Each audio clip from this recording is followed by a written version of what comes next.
बाबा से सबसे पहले गुजारिश करूंगा कि अपने बारे में बताएं कुछ। आप ये कब सोचे कि मैं अब इस दुनिया के मोह माया से दूर अपना जीवन बिल्कुल अलग और एक साधु संत के रूप में बिताऊंगा। कि ये जितने भी डेविएशन हो रहा है विद्यार्थी के जीवन में, इसका कहीं ना कहीं आधुनिक जो उपकरण है, जैसे मोबाइल ले लेते हैं, इंटरनेट है, तो ये सब का कितना हाथ है। पहले जब हम कुछ साल पहले जाएं या कुछ युग पहले जाएं तो ऐसा लगता था कि विद्यार्थी जीवन मतलब एक तप का जीवन, और विद्यार्थी का मूल जो उद्देश्य है वो अपने बौद्धिक विकास करना और एक ज्ञान भंडार अपने अंदर स्थापित करना। लेकिन आज के इस आधुनिक युग में ये चीज़ कहीं खो सी गई है। तो इस पे आप क्या कहेंगे और कैसे इस चीज़ को पुनर्स्थापित किया जा सकता है? नमस्कार दोस्तों, मेरा नाम है अवनीश, और अगर आपने कभी कोडर ब्रेन्स पे मेरे को देखा होगा तो मेरे बारे में आप अच्छी तरह जानते होंगे। फिर भी मैं अपने बारे में थोड़ा सा बता दूं। मैं अभी बीटेक 4th ईयर में हूं और अभी मेरी जॉब टाटा कंसल्टेंसी सर्विसेज में एज एन इंजीनियर लग चुकी है। अभी मैं एक नया चैनल यहाँ से शुरू करने जा रहा हूँ जिसकी श्री गणेशाय आज एक महान पुरुष का इंटरव्यू एक्सपीरियंस जान के हम करेंगे। ये महान पुरुष की परिचय मैं बताने योग्य नहीं हूँ। मैं चाहूँगा कि ये बाबा अपने मुख से ही अपने परिचय सबसे पहले बताएं। और इसके पहले मैं बता दूं कि हम कहाँ हैं। हम अभी अपने गांव के एक भव्य मंदिर के 3रे तल्ले पे हैं, जहाँ से अगर ये व्यू मैं बाद में दिखाऊंगा। ये व्यू जो है वो ऐसी व्यू है जो आप अगर किसी शहर में रह रहे हों या किसी दूर दराज के किसी गाँव में रह रहे हों तो ये व्यू आप मिस कर रहे होंगे। तो मैं आपसे गुजारिश करता हूं कि एक बार इस मंदिर पे आएँ और बाबा से मिलें, बाबा के प्रवचनों को सुने। और हाल ही में आने वाले दिनों में यहाँ पे यज्ञ भी होने वाला है, तो आप वहाँ पे भी आके महान पुरुषों के प्रवचनों का आनंद ले सकते हैं। तो सबसे पहले तो बाबा का बहुत बहुत धन्यवाद कि मेरे एक बार कहने पे बाबा तैयार हो गए और इन्होंने अपना इंटरव्यू एक्सपीरियंसेस, अपने जीवन परिचय यहाँ देने के लिए तैयार हो गए। तो बाबा आपका बहुत बहुत स्वागत है। और मैं बाबा से सबसे पहले गुजारिश करूंगा कि अपने बारे में बताएं कुछ, अपने दर्शकों को, अपने जीवनचर्या को, और कैसे बचपन से यहाँ तक का सफ़र कैसा रहा, सब कुछ पूरे विस्तार से बाबा बताएं। बाबा। जय श्री राम। हम सबसे पहले हमारे इस चैनल को सभी के बीच, सभी के मध्य प्रवाहित प्रसारित करने वाले और आप सभी दर्शकों के मनोभाव के अनुरूप आवश्यकता को पूर्ति करने में संलग्न है, इनको बहुत बहुत मैं साधुवाद, और सभी दर्शकों को भी बहुत बहुत साधुवाद कि आज के समय में टेक्नोलॉजी का सदुपयोग करने वाले बहुत कम लोग हैं। हम कहीं दिव्य स्थल का चयन करते हैं और उसको देखने जाते हैं तो उसके लिए हमें समय लगता है। कोई दिव्य महापुरुष अपने योग्यता को हमें परिचय कराते हैं, वहाँ तक जाते हैं तो हमें समय लगता है, धन का भी व्यय होता है। टेक्नोलॉजी का ये सार्थक उपयोग है कि हम दूर में बैठे हुए हैं और ऐसे दिव्य और भव्य मंदिर प्रांगण जो अनंत श्री विभूषित युग पुरुष, युग दृष्टा पूज्यपाद श्री कन्हैया दास जी महाराज के द्वारा ये संस्थापित, अन्य कई संस्थान है उनके द्वारा संस्थापित है, और उनके कई ऐसे शिष्य हैं, सेवक हैं जो इस आध्यात्मिक मार्ग में आगे बढ़ करके अध्यात्म को जिए। मैं एक साधारण, एक लघु, सबसे छोटा संत हूँ, महात्मा हूँ इस राष्ट्र का, इस सनातन का, वैदिक परंपरा का। चूँकि इस परंपरा में तो न जाने कितने सिद्ध, कितने महापुरुष, कितने तपोनिष्ठ हिमालय के कंदराओं में, गिरनार के गुफाओं में, और न जाने कितने आनंद वन के जंगलों में हजारों वर्षों से लोग तपस्या कर रहे हैं। तो उन तपस्वियों में मैं एक बहुत छोटा, सबसे लघु तपस्वी हूँ।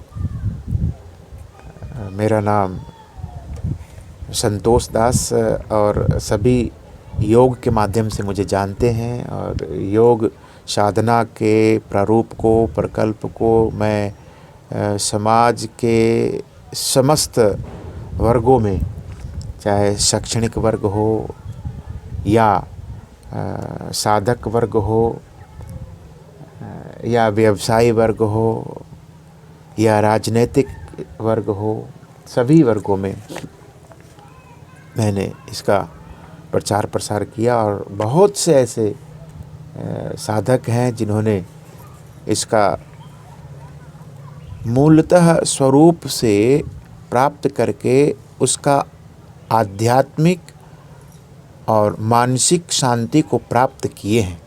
ये सफलता उनको प्राप्त हुआ है। तो मैं आप लोगों से भी कहूँगा कि योग के माध्यम से आप सभी साधकों और दर्शकों से भी विनम्रतापूर्वक निवेदन है कि अपने जीवन को यथार्थ और सार्थक बनाने के लिए निश्चित रूप से अपने दैनिक जीवन के जो दिनचर्या है उसमें योग को शामिल कीजिए, प्रार्थना को शामिल कीजिए, ध्यान को शामिल कीजिए। तब आपका जीवन सफल और सार्थक होगा। क्योंकि हमारे महापुरुषों ने, हमारे वैज्ञानिकों ने, हमारे रिसर्चरों ने, हमारे दार्शनिकों ने जो हमें मार्ग प्रदान किया है, वो मार्ग एक पूर्णतः यौगिक है। जितने भी संसार में वस्तु है, पदार्थ है या तत्व है, सभी अपने अपने यौगिक मुद्रा में अवस्थित है। तो मैं आप सभी लोगों से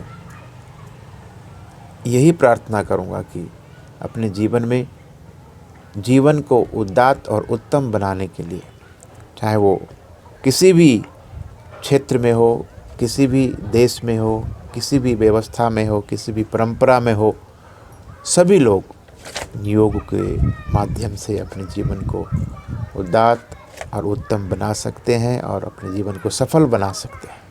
बाबा तो अभी अपना बात जब कह रहे थे तो मैं मानो भगवान के पूरे दर्शन भर मात्र से चूक गया। लेकिन ऐसा लग रहा था कि मैं किसी ऐसी जगह पे हूँ जहाँ मेरे चारों तरफ देवी देवताओं का स्थान हो। तो बाबा मैं थोड़ा सा आपके जीवन में पीछे चलना चाहूँगा। जब एक बच्चा 4-5 साल का होता है तो उसके मन में अभी कुछ ऐसा नहीं रहता कि बड़े होकर मुझे क्या बनना है। तो यहीं से बात मैं आपका शुरू करूंगा कि आप ये कब सोचे कि मैं अब इस दुनिया के मोह माया से दूर अपना जीवन बिल्कुल अलग और एक साधु संत के रूप में बिताऊंगा।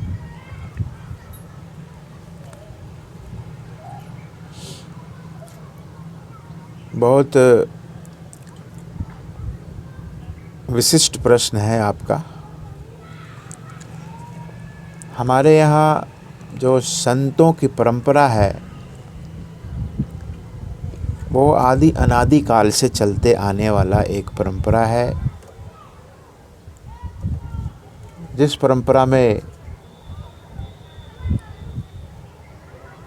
आदि योग गुरु शिव हैं। भगवान शिव अपने तपोबल के माध्यम से, अपने साधना के माध्यम से समस्त जनजीवन को जीवन जीने का कला, जीवन जीने का पद्धति प्रदान किया। हमारे संतों का जो पद्धति है वो ब्रह्मा जी के माध्यम से भी प्राप्त हुआ है। ब्रह्मा जी भी सर्वप्रथम सृष्टि करना हुआ, सबसे पहले तपस्या की। तप के बल से ही इस जगत को उन्होंने सृष्टि किया। फिर तपस्या के बल से ही भगवान विष्णु इस जगत को पालन करते हैं। तपवल विष्णु धरहि महिधारा, इस धरा को भगवान विष्णु तपस्या के बल से ही स्थापित किए हुए। तप आधार सब सृष्टि भवानी, भगवान शिव कहते हैं कि हे भगवती आदिशक्ति भवानी, ये संपूर्ण जगत तप के आधार पे ही स्थापित है। जैसे विद्यार्थी तपस्या करते हैं, विद्या को प्राप्त करते हैं, योगी तप करते हैं और योग बल को प्राप्त करते हैं, ज्ञानी तप करते हैं और ज्ञान को प्राप्त करते हैं। इसी तरह से ये सभी मार्ग हैं, जो जिस मार्ग में तपस्या को प्राप्त किया और उस तपस्या के बल से ही वो उस स्थान को प्राप्त करता है। इसलिए संतों की जो परंपरा है वो आदि अनादिकाल से है।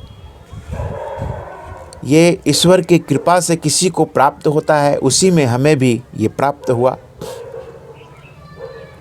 और इस परंपरा में आगे बढ़ते गए, तपश्चर्या को बढ़ाते गए और वही उसका परिणाम है कि आज हम आपके पास बैठे हैं। इसी तप स्वरूप में, तपों के साधना में, तपोभूमि में, जो आने वाले पीढ़ी को भी ये तपोभूमि काम आएगा। जिस तरह से हमें ये तप करने का तपोभूमि प्राप्त हुआ, इससे पहले जो तपस्वियों ने तप करके इस भूमि को जागृत किया, तो ये सभी जो संतों का जो प्रक्रियाएं हैं, जो प्रकल्प हैं, वो सभी ऐश्वर्य युक्त है। किसी व्यक्ति को इच्छा से नहीं प्राप्त होता है। ये ईश्वर की इच्छा हो तब आपको प्राप्त हो सकता है, नहीं तो सभी लोगों की इच्छा होती है कि हम इस जगत में रह करके अपने बौद्धिक विकास करके बहुत बड़े धन के, संपदा के मालिक बने, बहुत बड़े जागीर के जागीरदार बने। बिल्कुल। परंतु इन सभी से मुक्त होकर के, अलग होकर के एक नई दिशा और नई दुनिया में प्रवेश करना, ये ईश्वर की कृपा के सिवाय संभव नहीं है। जी, आपने अभी एक बात कही, विद्यार्थी का जीवन भी एक तप है और इससे अपने आप को एक विद्यार्थी अलग नहीं कर सकता। लेकिन आज के इस आधुनिक युग में बाबा, हम ये देख रहे हैं कि विद्यार्थी का जो मूल उद्देश्य है वो कहीं खो चुका है। आजकल विद्यार्थी बनने का केवल एक ही उद्देश्य रह गया है कि बड़ा होके ये पढ़ाई पढ़ के हमें पैसा कमाना है। वो तप या वो कहे कि वो लगन ख़त्म हो गई है कि पहले जब हम कुछ साल पहले जाएं या कुछ युग पहले जाएं तो ऐसा लगता था कि विद्यार्थी जीवन मतलब एक तप का जीवन, और विद्यार्थी का मूल जो उद्देश्य है वो अपने बौद्धिक विकास करना और एक ज्ञान भंडार अपने अंदर स्थापित करना। लेकिन आज के इस आधुनिक युग में ये चीज़ कहीं खो सी गई है। तो इस पे आप क्या कहेंगे और कैसे इस चीज़ को पुनर्स्थापित किया जा सकता है? बहुत बहुत धन्यवाद। आपने ये ज्वलंत जो प्रश्न आपने किया, जो वर्तमान समय में सभी के लिए बहुत उपयोगी है। विद्यार्थी के लिए विद्या अध्ययन करना उसका तप है, और विद्या से हमें अर्थ की प्राप्ति हो, ये भी कहीं न कहीं ठीक है। परंतु एन केन प्रकारेण और सिर्फ पूर्णतः अपने मनोदशा को एग्रेसिव करके धन के पीछे ही अपने आप को लोलुप बना दें और उसके पीछे ही हम अपने जीवन को समाप्त कर दें, ये उसके लिए हानिकारक है। परंतु विद्या का दो अर्थ होता है।